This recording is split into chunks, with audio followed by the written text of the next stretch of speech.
Hey folks, this is Kalani. There are some big class and talent changes to talk about this week, and I think the Ret Paladins just became a whole lot more powerful with the little peek we have at the big Retribution rework. We also have a lot more information about how the Primordial Stone system is going to work in patch 10.0.7, including everyone getting an item level 424 ring, seemingly for free. It's also going to be much easier to get Primordial Stones and be able to use them than we initially thought, and the feature as a whole seems a lot more involved than just picking 3 stones and slotting them into your ring. So let's break down all of the class changes that came through this week and see just how powerful this new Primordial Stone system is going to be. Now before we jump in, be sure to hit up that like button and subscribe so you never miss another video. We'll start with the class changes, as I know a lot of people like to know whether they're getting buffed or nerfed. So to start with, Frost Death Knights will see some more changes. Remorseless Winter, Might of the Frozen Wastes, and Frost Reaper have all been removed from the talent tree and will become baseline abilities and passives that you learn via leveling, so that frees up quite a few points to spend in other places. There are new talents, some talents have shifted around, and Obliteration has been changed to interact with Soul Reaper in some potentially powerful ways. The overall goal with these changes seems to be to give Frost some more variety in their talent choices while still giving you access to some of those key Frost Death Knight abilities.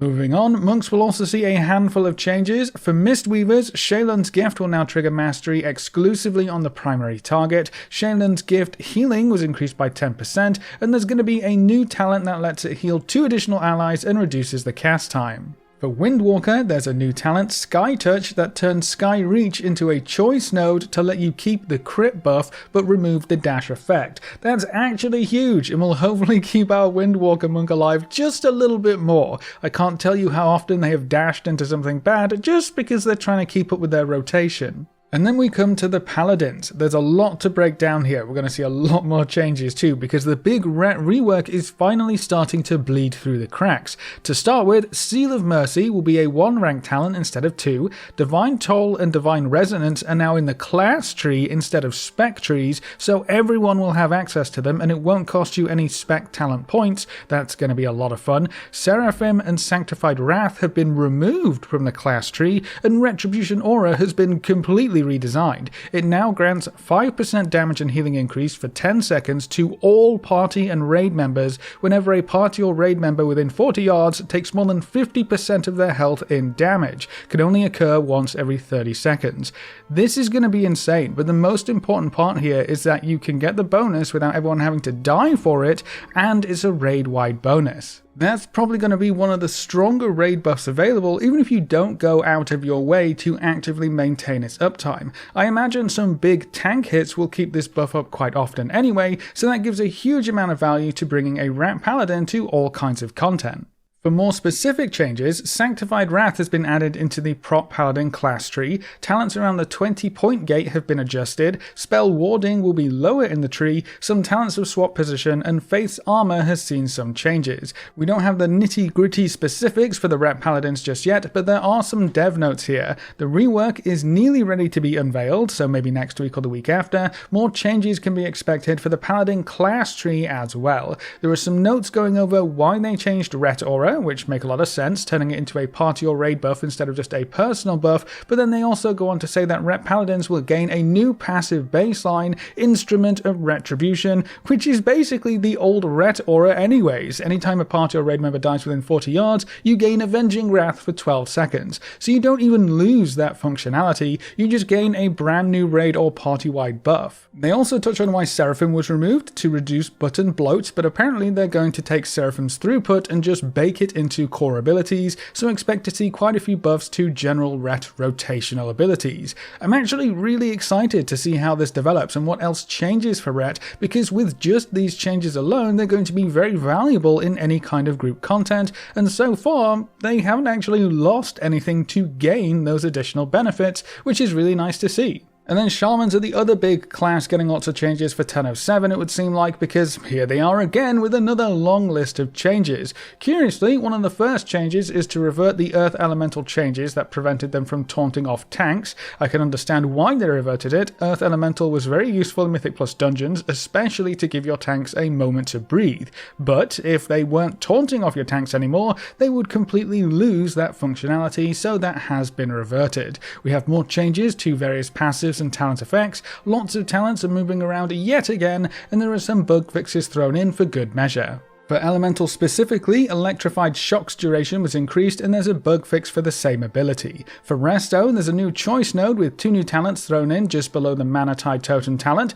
They're also getting an 8% healing increase across the board, but a 20% nerf to Acid Rain damage. There's also buffs for Ancestral Awakening, Earth Harmony has been redesigned, Cloudburst Totem has been changed with how it interacts with Ancestral Guidance and Ancestral Awakening, and then Earth Living Weapon will no longer deafen you, so that's nice as well. Warlocks are going to round out this week with a couple of quick changes. Demonic Inspiration and Wrath Minion have both been redesigned, and Dread Touch will last 2 seconds longer for Affliction Warlocks.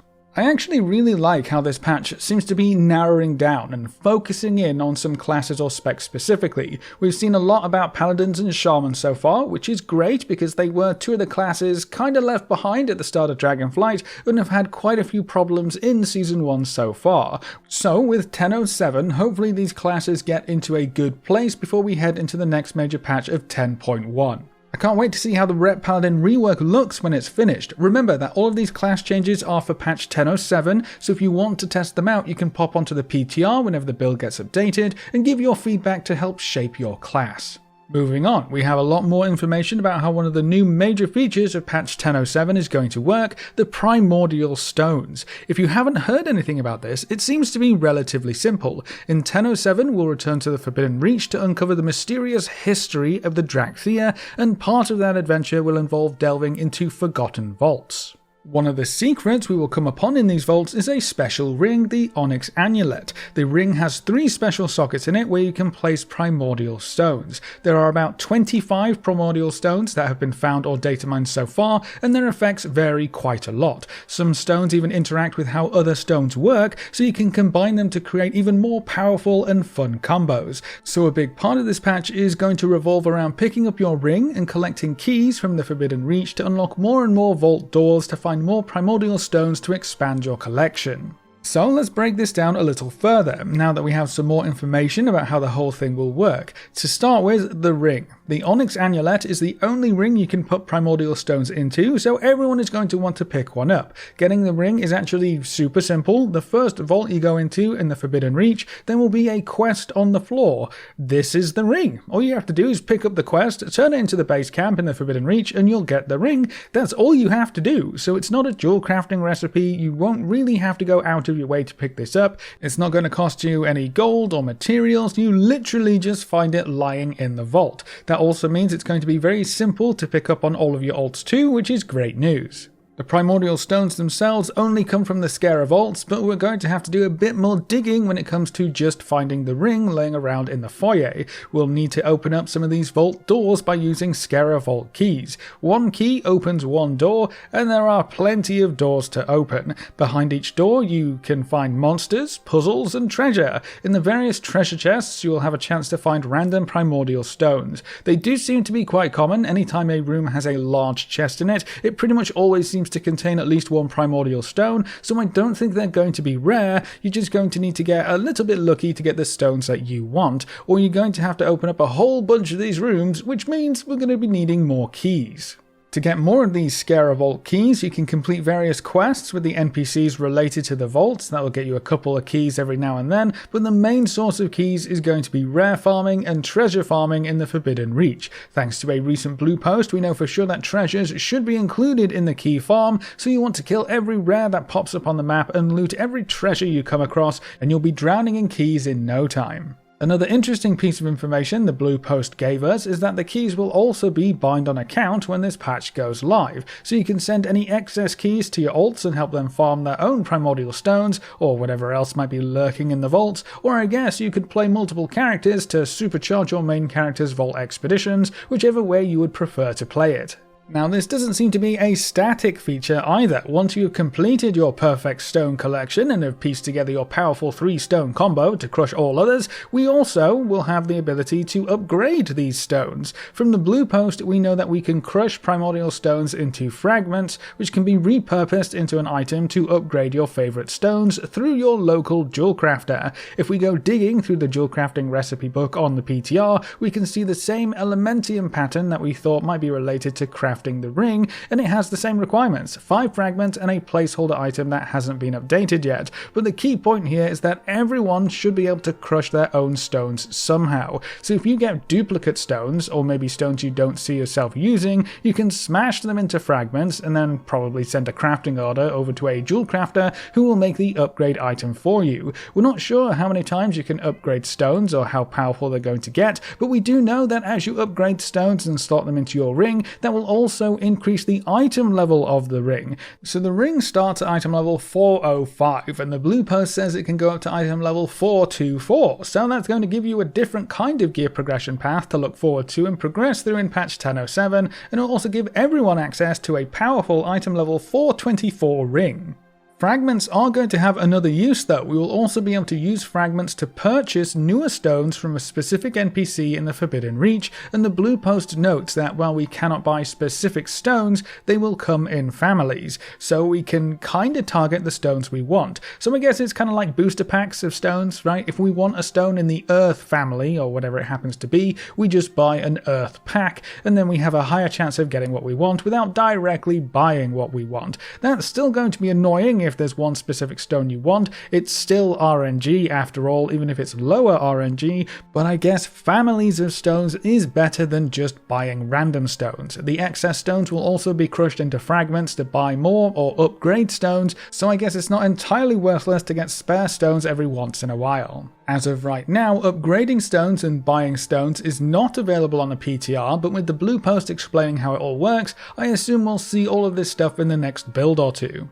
And then just in case you were worried that these would work like gems and we would be stuck reforming them over and over and over again, we won't. According to the blue post, the current plan is for primordial stones to be removable, so you can pop them out of your amulet to keep them safe for later. That's going to make trying out different combos much easier, and you can keep your stone collection as small or large as you want. Now, just like the stone upgrading, we don't have a clear idea of how this will work and whether we're going to need an extra item to get the stones back out, but I imagine we'll see this system get those big updates with the next few builds.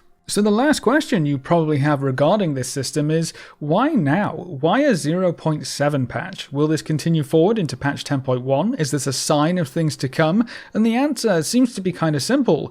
This is just for a bit of fun. The item level of the ring only scales to 424, so while that is quite high for world content players, it will pretty quickly become obsolete in patch 10.1 and season 2 of Dragonflight, especially for group content players like Mythic Plus Dungeoneers, Raiders, or rated PvPers. So again, what's the point? Well, I think this feature actually covers quite a few areas quite nicely when you really think about it. To start with, it gives you something else to do. We're at the tail end of Season 1 of Dragonflight. Folks have run a lot of the same dungeons, they've been running the same raid for a while now. It's nice to have something new to do, a new zone to explore no less, and a new gearing path to work through. We don't usually get this patch. Keep that in mind. A 0.7 patch is incredibly rare, and when they have happened in the past, they're mainly to address things that hotfixes and quick patches can't fix. They're never really content patches, so to speak.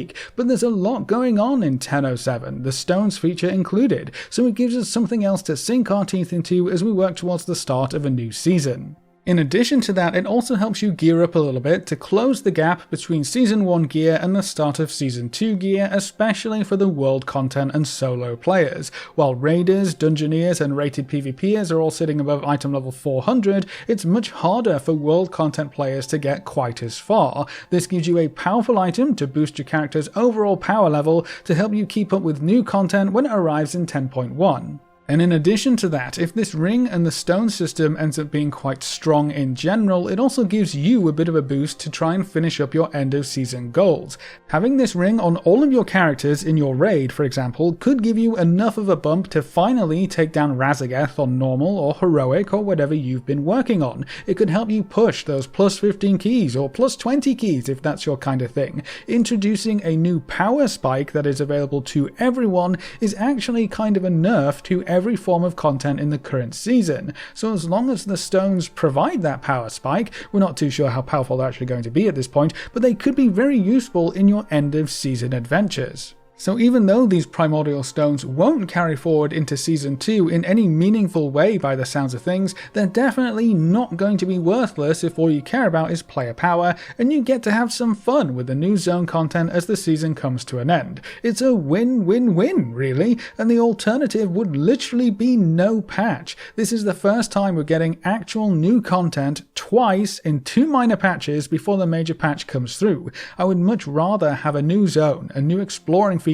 and a new character power progression path if the alternative is just staying in patch 10.0.5 for another 2 to 3 months or however long it's going to be. But that's everything we know about the Primordial Stone system and how it's going to work, as well as this week's round of class changes for the patch 10.0.7 PTR. What do you think of the Primordial Stone system from what you've seen so far? What kind of effects are you hoping to see from the stones, and how much do you think you will interact with this new feature? Leave all your thoughts in the comment section below. A big thank you to all of our supporters over on Patreon and to all of our members here on YouTube. You can see the names floating by on screen. If you'd like to add your name to the end of every video with a special shout out at the start of the next video, you can find links in the description over to Patreon, or click the join button just below this video. And if you want to see more videos like this, make sure to subscribe and ring that notification bell so you never miss another video. Thanks for watching, folks, good luck and have fun, and as always I will see you next time.